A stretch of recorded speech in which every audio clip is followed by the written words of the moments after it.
just so that you know, after the episode commentary, right at the very end of the podcast, the epilogue gets a little bit echoey because Audacity decided to do 239 dropouts in the space of 3 minutes. So you haven't gone mad at the end if it suddenly gets a little bit echoier. It's still absolutely fine. It's just there's a sudden change in the quality just as the episode ends. Sorry about that.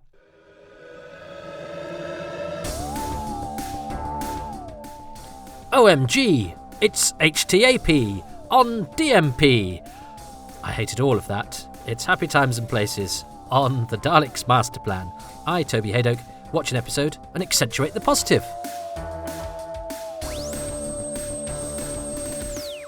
Hello, I'm Ian McLachlan, and I was delighted when I found the Dalek Masterplan was still available to talk about.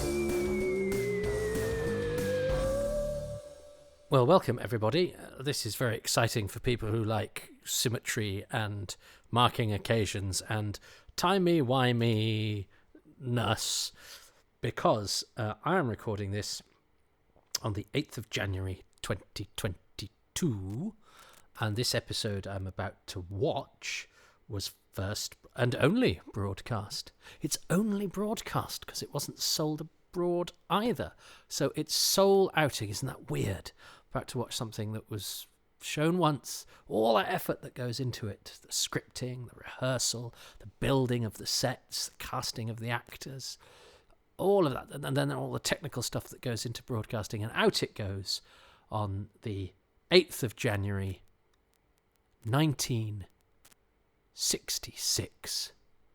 Never to be seen again. And I mean literally never to be seen again, because as I record this, it does not exist, and the likelihood is it will never exist again in the form that it was broadcast. 56 years ago.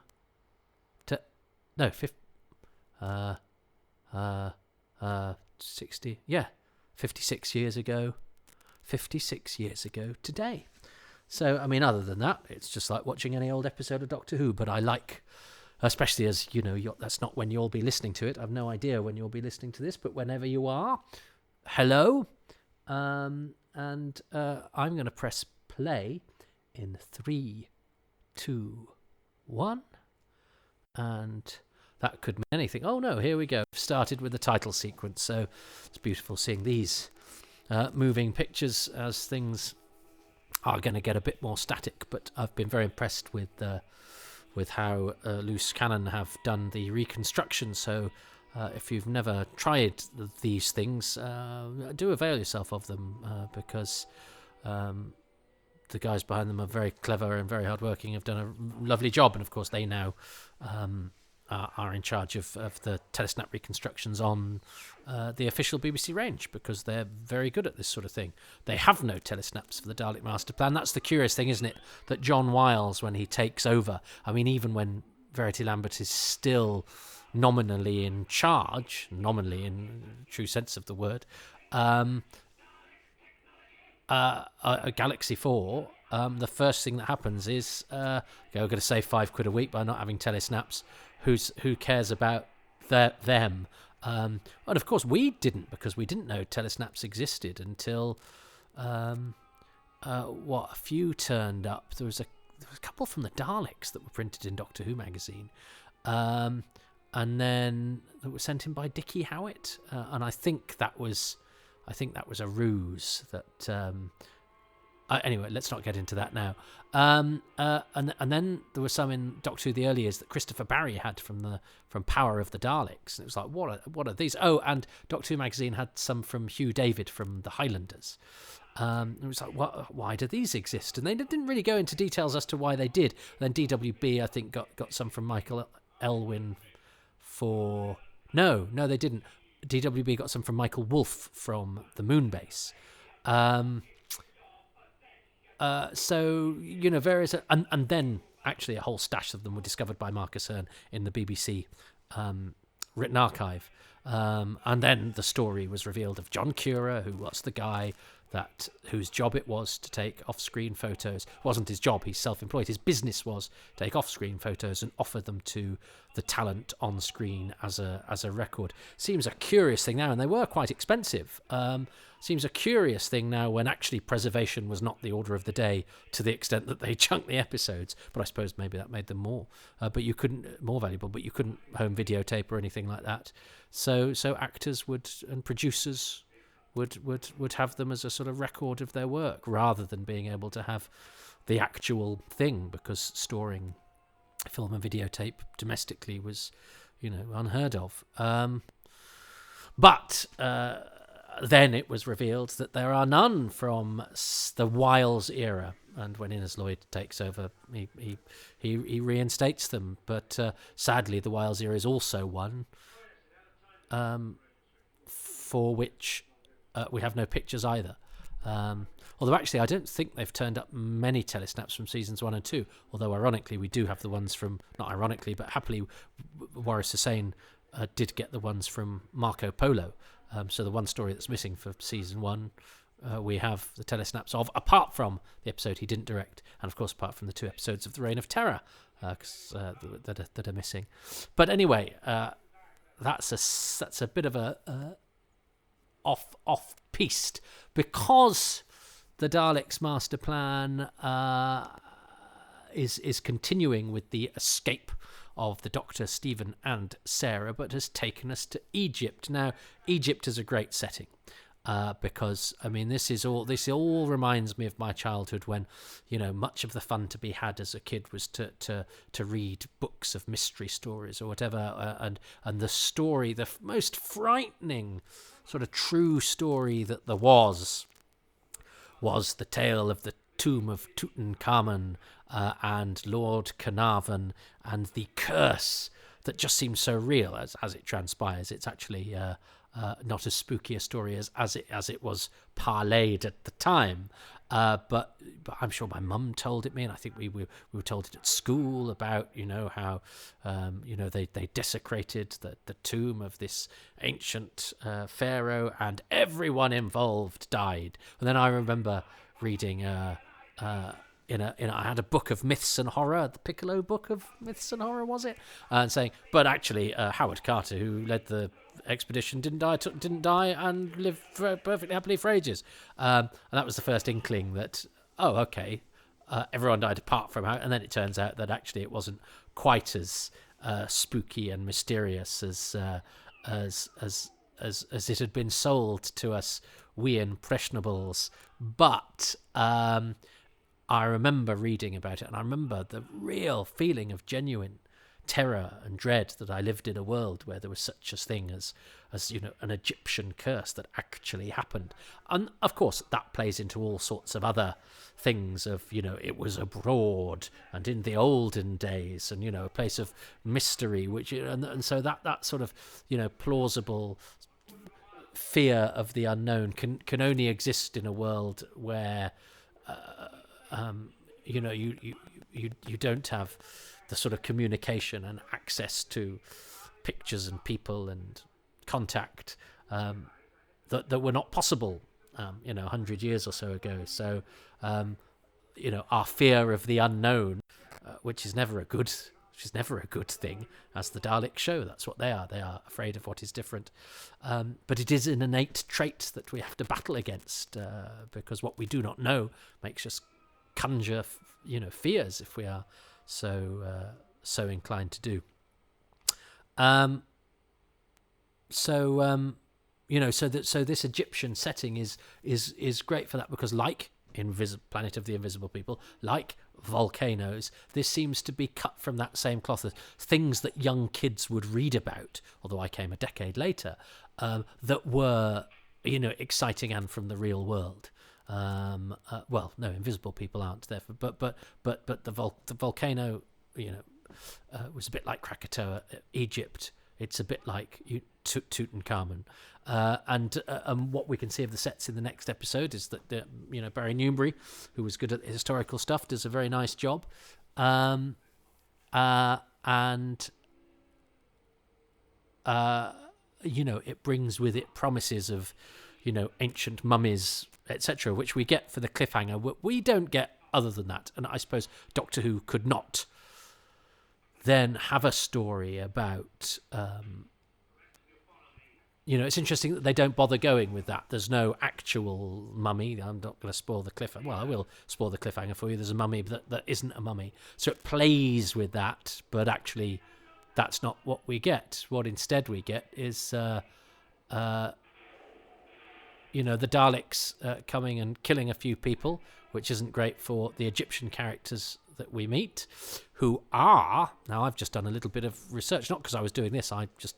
disappeared down a rabbit hole last night because I occasionally chat late night to Ben Jolly, who's a great tracker down of actors, and I'd been thinking about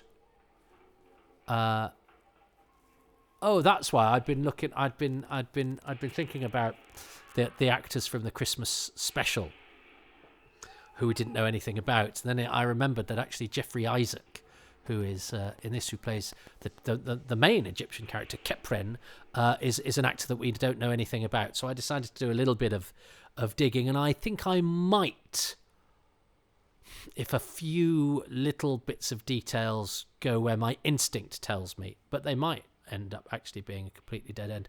I think I might have found out who he might have been. An actor called Jeffrey Isaac something, and the something are more Egyptian names, so he's from Egyptian heritage, who died in the late 90s. So if when I say I found him, I found out who he might have been and the fact that he is dead, but he does have surviving children. So if I get enough hours in the day, I might see if I can find an address for them and write to them, and then see if they go, I'll bother to reply to this really strange inquiry as to whether my dad was in Doctor Who. Although I wrote to somebody the other day who might have been the missing schoolgirl in An Unearthly Child, and she very kindly emailed me and said, no, it's not me, but good luck. So I think I know who that is now, and I know who her brother is, and so then it's a case of, anyway. But those are the things I do when I'm not doing this, and then I've got to find some time to earn a living. So anyway, yes, Jeffrey Isaac is one of the few Doctor Who actors really of whom we know sort of nothing. And he has a few credits in the 60s, but that's about it. But it's always a clue if somebody's called two Christian names. So the actor Austin Trevor, who's in Quatermass 2, is quite a well-known film and theatre actor, was actually called Austin Trevor Shilsky. So there are a lot of actors where if the first name and surname are both Christian names, it's quite often a clue to the fact that they've lopped off a foreign-sounding surname, because that might limit the sort of casting they would get. If you have a surname with a sort of foreign hue, people might go, oh well, we won't cast them as English characters, which again, of course, hugely limits your casting, especially as plenty of English actors would play foreign parts very badly. And in fact, it's interesting this, isn't it, that you've got the Egyptians are Jeffrey Isaac, who, as I say, I think was perhaps had heritage in that part of the world, if he's the person that I think he might be. Walter Randall, who was South African, but was often cast. He plays Hyksos, the guard captain in this, but he was also El Akir in the Crusade, and he's Tonila in the Aztecs. So he obviously was deemed to look like he was from that part of the world, which is kind of enough. But then the other one is Derek Ware, who was from wherever Derek was from, so Middlesex, and wasn't remotely olive-skinned and was sort of short and bald, and a stuntman. Although he had trained as an actor at RADA, but he was a stuntman, but was not remotely sort of, as I say, swarthy or so. It's quite an interesting mix. But anyway, yeah, a lot of actors. So there's another actor we can't track down called Gerald Curtis, who is plays Elian in the Daleks, and I know he was South African because of something I found. But again, the chances are he was probably called Gerald Curtis something.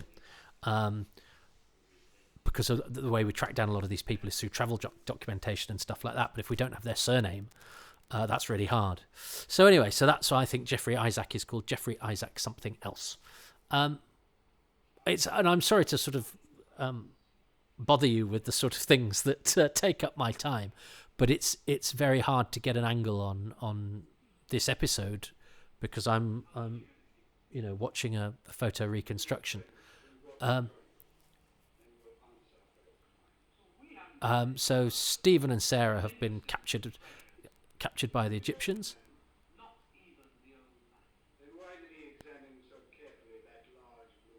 That's Derek Wares, Tutmos. He was a good actor, Derek, but he ended up as a stuntman, and of course founded Havoc, and was a great contributor to Doctor Who. He might have been the first Doctor Who person I ever met because my brother was in a production of Richard III at Ludlow Castle, and Derek was he acted in it. It was Catesby, I think, but he was also the fighter ranger. I don't know, did I meet him then? And then I did the Ludlow Festival, and Derek was still the fighter ranger, but he always was a bit sore, Derek, and I don't know if that was because he was mistreated by the business or whether that was his actually just his outlook, because it is an unfair business. But I remember mentioning to Julian Glover during things, saying, and I think Derek was a bit upset by the way this turned out. And Julian Glover went, Derek was always upset by something. And it's funny when you sort of know somebody, and I have lots of sympathy with Derek, and you get somebody else's perspective and you go, well, they might actually have a point that whatever had happened, Derek would have felt sort of badly treated. I think he felt, that the business... Havoc was treated unfairly because it was a stunt team that had their license but he was then told he couldn't have the union sort of interfered and said that you couldn't have a stunt union and blah blah blah. But anyway, I have lots of happy memories of Derek. I just wish he'd perhaps been a bit happier. This is a nice contrast, isn't it? The monk and there's been various pictures here of the monk wandering around in sunglasses, which I adore. And I remember as a kid in the 80s, sort of imagining what I would do if I was in charge of Doctor Who, and I like the idea of bringing the monk back. He does appear in a Doctor Who magazine comic strip with the Ice Warriors, and I think they kill him off in that. But I like the monk because he's a bit pesky. And he's mischievous rather than truly evil, and I like that dynamic, and I like the fun you can have with the idea of him, putting money in a bank account and travelling forward and collecting the interest. Even as a kid, I thought that was because I just got a bank account, and the idea of interest was very exciting. But the idea that you could travel forward hundreds of years in time and claim it is a lovely idea, and I love. That the idea of him, arriving in Egypt, ancient Egypt, and putting on sunglasses, because of course you would if you were from now. That's the first thing you'd do. But it's a beautifully Doctor Who thing of the contrast of sort of a bit like what Ian talked about a couple of episodes ago about the contrast of the ordinary and the everyday. With the exciting, and that the clash, the incongruity is Doctor Who. It's Yeti on the loo in Tooting Bec, isn't it? It's a ramshackle police box on a gleaming spaceship or on a stunning vista, which to me is the essence of Doctor Who. It's the fact that it's born of a ramshackle country. With sometimes a very ramshackle attitude towards things, and is a programme that is sort of jerry-built. It was made in the way that television was made, by people with a lot of pluck and not necessarily all the best equipment, and yet they still aim for the stars, and I love that. I love that contrast. I love what that represents. And I'm aware it's possibly quite a stretch getting from a picture of a man in sunglasses, in front of an Egyptian backdrop, an ancient Egyptian backdrop. But don't care. I'm taking it. That's where I'm going with it. So in the 80s, I imagined the monk back, because I'm surprised. Well, am I surprised they never brought him back? I don't think the show's lost anything by not having him back, but I remember. Now, I might be taking credit for something here. I might be Forrest Gumping myself or Zelligging myself, but I'm sure Lisa Bauman from Big Finish sent me a text saying, "Do you know the number of this comedian?" And I won't say who it is because, well, for reasons that will become apparent. Because we want to have the meddling monk in Doctor Who. This is a brilliant scene of changing the monk's TARDIS into different things. Again, that's the thing I read about as a kid and thought, that's a funny idea. Just the idea, because the TARDIS can change shape, having fun with changing it into different things. It's a very simple conceit, but it's rather funny. And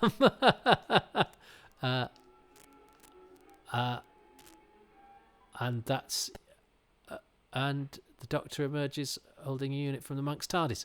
Yeah, so okay. And he changes the monk's TARDIS into a police box. Is that right? Is that what's happened there? Oh, okay. I'd forgotten about that. And anyway, and I'm sure. And I said, "Oh, what about Rufus Hound?" And then the next I knew, Rufus Hound was playing the monk for Big Finish. So I like to think that was my idea, but I might have misremembered that, and I haven't done any research. But I like to think I suggested that, and I think it's a really good piece of casting. They also had Graham Garden, didn't they, as the monk for Big Finish, which I think is a brilliant piece of casting. And he's a character that allows for a sort of a cheeky, likeable, dry comedy actor. And I think both Rufus Hound and Graham Garden are very much that. But when I was thinking of it in the 80s, I thought David Jason, and this was before Only Fools and Horses was the huge show that it became. I think it was on, though. But David Jason was a sort of well-known enough face. And I remember being extremely impressed when I discovered that he was the guy playing the old man in Porridge. Go, wow, that's real acting. Of a sort that, I was going to say of a sort that you don't get these days. And I still maintain that David Jason would be, if you wanted to bring the monk back on TV now, I think you could have a lot of fun with David Jason being a sort of the pesky monk. I think William Hartnell looks gorgeous in that hat. I think he really suits a hat. I like a broad-brimmed hat, but I never feel my face is quite the right shape for the sort of hat I'd like to wear. I'd like to carry off an awful lot of things that I try to carry off and don't. Oh dear. I don't think I'm tall enough for a long flowing coat, or I don't think I'm the right shape for a hat. I don't think I'm the right shape for much, but there we go. One can try. So yes, the monk's TARDIS is changed as a police box. I'd forgotten about that, but it's Hartnell has great fun trouncing the mic, and it is a sort of it's a battle of wits, isn't it? That's exactly what it is in both senses of the word. They are witty men who exist, who function on their wits, and it's a nice little playful game of cat and mouse, which as a contrast to the the delicious deadliness of the Daleks and the suave, calculating, beginning to be slightly wayward lunacy of Marvick Chen, all seem a little bit more dangerous than what's going on here. That is nevertheless, watchable and fun and enjoyable, and you can tell that this is the sort of stuff that keeps the Doctor adventuring in a way. These sorts of encounters, which a lot of the humour that they play with it is sort of bluster in order to keep one step ahead of your enemy, and they know deep down the consequences of their battle can be quite deadly and awful, but it's Doctor Who, so it has to have a bit of a twinkle, and I think the twinkle is nicely done, and I like that scene earlier when when the monk encounters Marvick Chen and the Daleks, and Marvick Chen realizes that he's a time traveler, and the monk sort of goes, very quickly sort of has to think and readjust and go, and I could probably help you here, and he's surviving on his wits, and that he'll sort of ally himself with whoever won't kill him. Marvick Chen, interestingly, in the scripts is spelt with a K on the end, even in the camera script. So it's obviously quite a late change that they decided to Marvick with a C. It's a CK, and they just dropped the K, and I think it looks better. It looks aesthetically better on screen as Marvick Chen without the K.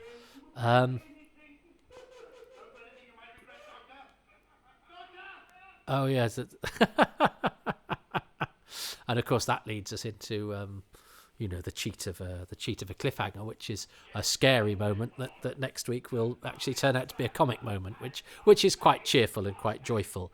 I think it could do more. Well, so it's interesting what comedy I will accept in Doctor Who and what I won't. As I say, I find a lot of the comedy in the Feast of Stephen not too hot. But I suppose the monk is such a fun character played by such a good actor, and just the idea and the fact that they take with him the central premise of the show, which is of travelling through time and space, but instead of doing what the Doctor does with it, he does something pesky with it, and it's a cheeky subversion. Cheeky is the word, isn't it? It's a cheeky subversion of what the show does. Oh, and hey, we've got moving pictures because we're about to get to the cliffhanger, and this takes us into what the sort of story promises a reader of Boy's Own Adventures is, ancient mummy curses, and the mummy being a corpse in bandages, is a fantastic image, isn't it? And very much, part of universal horror film tradition. So, which of course what The Chase plays with rather wonderfully with Dracula and Frankenstein. Those were the big staples of the horror film movement, and here's another one of them, The Mummy. I mean that's cracking. Because we don't know what the reveal is going to be. And he's the meddling monk. So there we are. Jeffrey Isaac, who, as I say, I think there's two Christian names. Derek Ware. And I've had the pleasure with Walter Randall. He opened a restaurant with John Pertwee, Walter Randall, and but he's somebody who gets to play quite good parts in the 60s, and as time goes on, he gets smaller and smaller roles. All of them largely for his first role in Doctor Who, isn't it? It's for John Crockett, but other than that, he's a Douglas Camfield guy. And Camfield, very interestingly, doesn't always go for sort of theatrical actors. He often goes for untrained. I think Randall was a dancer. Randall was a dancer, wasn't he? But doesn't necessarily get your sort of classical thesps. Randall was South African, I think, and he's brilliant as Ella Keir in The Crusade. Not much of a part in this, really. And then in Invasion, he's a guard in one episode. In Inferno, he gets turned green before the first episode is out, and then Barry Letts casts him in Planet of the Spiders. But anyway, I wonder if that was because he was mates with Pertwee, and it was Pertwee's valedictory flourish. He also suffers the ignominy, Walter Randall, of being dumped in Planet of the Spiders, but I'll talk about that when I do that story, which is actually on my radar fairly soon, but I sometimes, and I've got a very special famous TV guest doing that, but I sometimes muck around with the order depending on the mood that I'm in. But the mood I'm in now is to tell you my favourite thing about Golden Death. And I suppose, well, it's got to be one of two things. I like the three things. I like the scene where the Doctor changes the monk's TARDIS into lots of different things. I don't know why. That's just a lovely wheeze. It's the sort of thing that I think as a kid you would really enjoy. And as I say, I enjoyed reading about it. So I think it happening, especially as, it's not talked about that often why the TARDIS is a police box, because it wasn't known then that the chameleon circuit is stuck, and the idea that it should change shape. That I think that's a wild thing for a kid, especially at this point in the show's history where it's sort of not talked about, although it is effective in the sort of baseline DNA of the show that the TARDIS can change shape. That's why it's a police box, but this one can't. But then to go, but wouldn't we have fun if we did? So I might have talked myself, and I think that's the sort of thing that Ian might like. So I might have talked myself into that, because I was going to say I like the Egyptian setting just because it brings with it double whammy of the Curse of Tutankhamun, which was a genuinely scary thing from my youth, and also it's the completion of the universal horror triumvirate of Dracula, Frankenstein, and the Mummy. And then there's the Wolfman. That stops it being a triumvirate. And there's no, anyway, it doesn't matter. The Mummy was, one of the icons of horror cinema, and those universal horrors were again, the go-to texts for being terrified when you were a young man like me, and if they weren't on the telly, there were cinema books that you could look up and see those pictures, and those films looked so scary. And I know they look shonky now, but I don't care. They have an atmosphere and a conviction, and they were the template upon which a lot of our folk, cinematic folklore, if you like, is built, and horror, which I think is so hard to do now in these boring, cynical times in which we live, where we dismiss anything that's sort of out of this world, whereas actually the unknowable and being gripped by that was such a sort of a genuine, palpable terror thing. And I suppose I should be pleased I'm not genuinely scared of the dark much anymore. But my God, what a great effect for entertainment to have. And the other was the monk walking about in his sunglasses, which I gave you an essay on during the episode. I've talked myself into it being the scene in which the monk's TARDIS changes shape as a result of the Doctor's meddling, just for all the reasons I said. And by the way, shall we mark that last week I actually got a point because I chose the cricket. I didn't actually celebrate it in the last episode, that I actually, for once, chose the same thing as Ian McLachlan. Let's see if I can make it 2 in a row. What's Ian going to choose? Now, Golden Death. The scene that's etched on my mind from that is when the Doctor went into the monk's TARDIS and changed it. He changed it into a motorbike and a coach wagon and a carriage, and he ended up with turning it into a police box, the TARDIS. And like the Doctor's TARDIS, the monks had the communal circuit, which worked. And I remember vividly that scene. Perhaps it's one of the scenes I remember most from Dalek Masterplan. That was simply an amusing scene.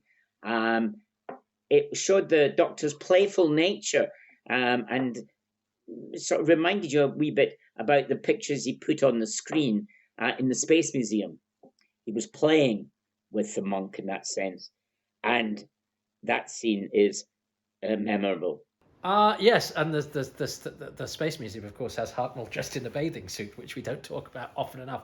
It's interesting, a lot of Ian's things, because the thing he liked last week, he said, reminded him a bit of when that happened in the Faceless Ones. And it's interesting, as a young fan, or even though he's an older man now, the things that he really liked were the things that also gave him an additional memory of another episode. And I remember, when I was a kid, you'd love the stories that had references to old Doctor Who in, because it was a link to another episode. Because of course Ian and I are both from a time when, if you wanted to watch an episode of Doctor Who on call, you couldn't just call one up and watch it. So actually, if the episode you were watching now gave you a link to another episode, or if you thought about an episode that linked to another episode, you sort of got two memories for the price of one. And that, when you can't call up episodes on demand, is quite an important part of the enjoyment as a fan. And that's interesting that Ian had that as a kid, and obviously still has it. It's still part of the things that he likes about something, because it reminds him of another episode.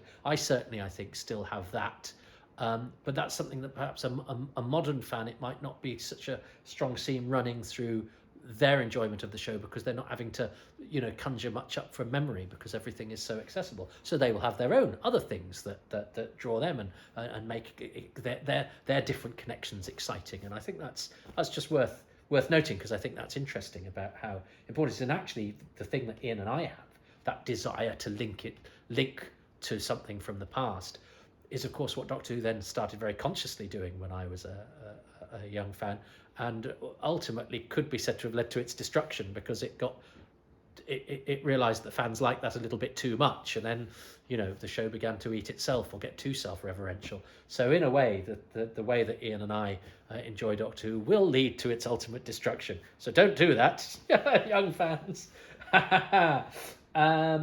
Good, 2 in a row. Do you know what? Coming into this, I'd actually forgotten about that scene, so there was no way I was going to choose it. I didn't know what I was going to choose. I try not to choose in advance. I think that's cheating. I tried for this to be quite reactive. The other podcasts I do are the ones where I've thought about it and done a bit of research. So, you've got to forgive me for this being spontaneous, because otherwise I'd never get anything done. I still don't get anything done. Still got washing up to do. I've still got my laundry to put away. But I have enjoyed a golden death. 56 years to the day that it was broadcast for the only time. I find that so poignant. And I think that the Masterplan has taken a bit of a dip from what it was, but it still shows that there's plenty, even within it's not quite middle installment, but certainly not a key installment of this long 3-month text that is the Dalek Masterplan. Still, if that episode turns up, what a privilege it will be to see it. What a tragedy is, of course, relatively, of course, time, everything is relative, but what a tragedy it is that we can't, considering all that work. That's how I started this podcast. All the work that went into that, to the extent, as I say, even though this wasn't telesnapped, there was somebody whose job it was to get little snatches of stuff, because people might want a little memento of that job that they've done, and you do it when you're in theatre and all that sort of thing. You want more than when you work in an office. When you're in a creative endeavour, you want a sort of a memory, a memento, an example of, if not the thing itself, something from it, which makes it seem even sadder that the actual thing itself, it was seen like theatre, wasn't it? You don't capture a theatre performance.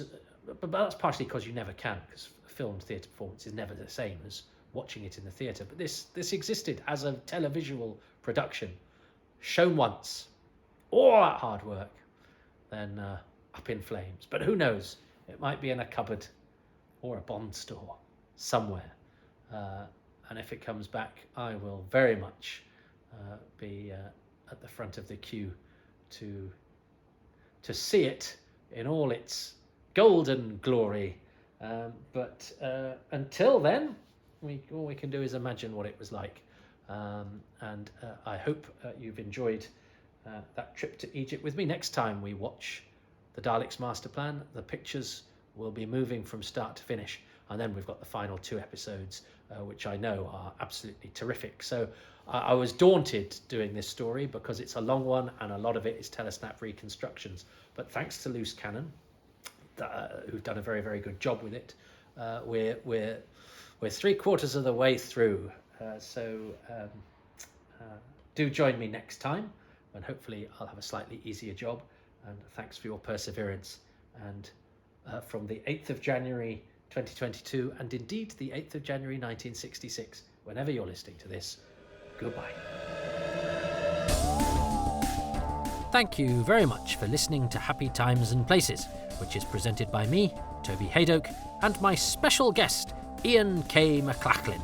I would like to thank the patrons without whom these podcasts would not be possible, and they include Ruben Herfindahl, Peter Burns, Peter Harness, Rob Leonard, Stephen Moffat, Richard Straw, Nick Tedston, David, Jenny at Bluebox 99, Paul Carrington, Paul Cook, Richard Chalk, Peter Crocker, Rob Dawson, John Deere, Chris Dunford-Kelk, Jason Gorman, Siobhan Galichon, Ian Key, Joe Llewellyn, Darren Mackay, Barry Platt, Stephen Bamford, Rhys Williams, Jason Wilson-Mills, Matt Corner, Martin Cook, Kevin Parker, Kevin Ashelford, Thomas Gerrier, Mark Clues, Chris Murphy and David Green. The music for these podcasts is by Dave Gates, and the podcast artwork is by Dylan Patterson.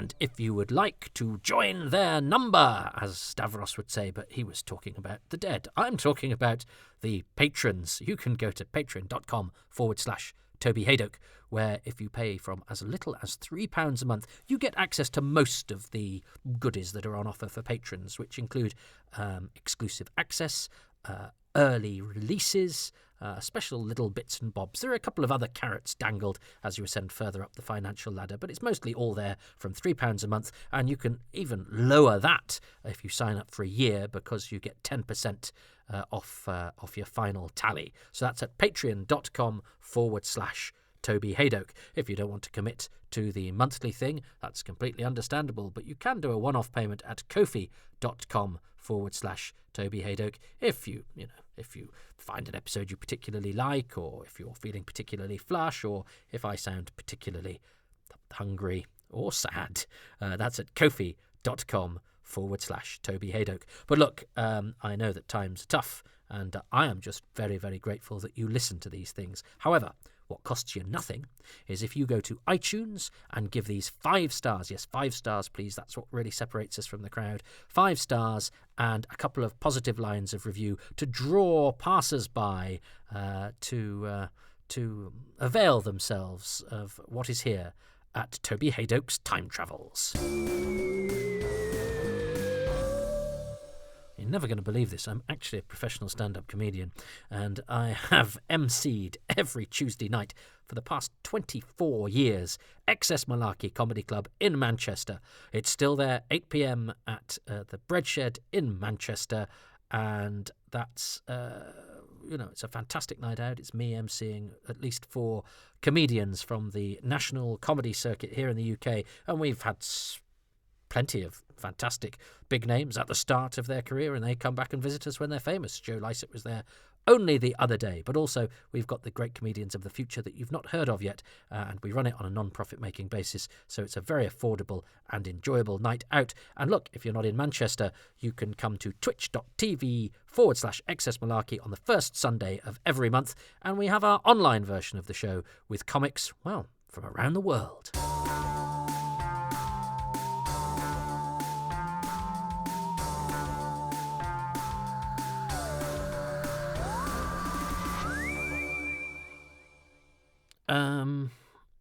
I've forgotten I'm supposed to say something interesting at this point. Hi.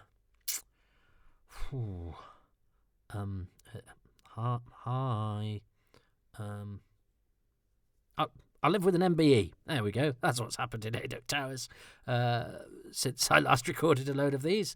My other half got an MBE. And yes, I didn't. A couple of friends of mine have actually sent me letters to Sir Toby Hadoke, just so that the postman treats us both with a certain amount of reverence now that one of us has letters after our name.